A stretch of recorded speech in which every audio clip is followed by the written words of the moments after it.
पति पत्नी का प्रेम। एक आदमी ने एक बहुत ही खूबसूरत लड़की से शादी की। शादी के बाद दोनों की ज़िंदगी बहुत प्यार से गुजर रही थी। वह उसे बहुत चाहता था और उसकी खूबसूरती की हमेशा तारीफ़ किया करता था। लेकिन कुछ महीनों के बाद लड़की चर्म रोग से ग्रसित हो गई और धीरे धीरे उसकी खूबसूरती जाने लगी। खुद को इस तरह देख उसके मन में डर समाने लगा कि यदि वह बदसूरत हो गई तो उसका पति उससे नफ़रत करने लगेगा और वह उसकी नफ़रत बर्दाश्त नहीं कर पाएगी। इस बीच एक दिन पति को किसी काम से शहर से बाहर जाना पड़ा। काम कर जब वह घर लौट रहा था उसका एक्सीडेंट हो गया। एक्सीडेंट में उसने अपनी दोनों आंखें खो दी, लेकिन इसके बावजूद भी उन दोनों की ज़िंदगी सामान्य तरीके से आगे बढ़ती रही। समय गुजरता रहा और अपने चर्म रोग के कारण लड़की ने अपनी खूबसूरती पूरी तरह गंवा दी।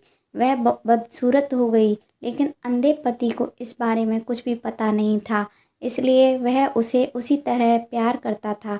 एक दिन उस लड़की की मौत हो गई। पति अब अकेला रह गया। वह बहुत दुखी था। वह उस शहर को छोड़कर जाना चाहता था। उसने अंतिम संस्कार की सारी क्रियाविधि पूर्ण की और शहर छोड़कर जाने लगा।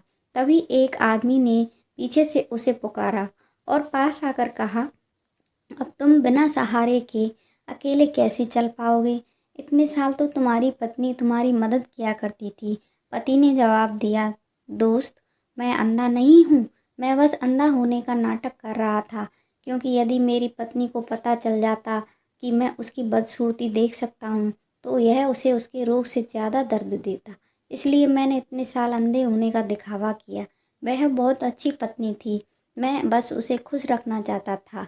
इससे हमें यह सीख मिलती है कि खुश रहने के लिए हमें एक दूसरे की कमियों के प्रति आंखें बंद कर लेनी चाहिए और एक दूसरे की कमियों को नज़रअंदाज कर देना चाहिए।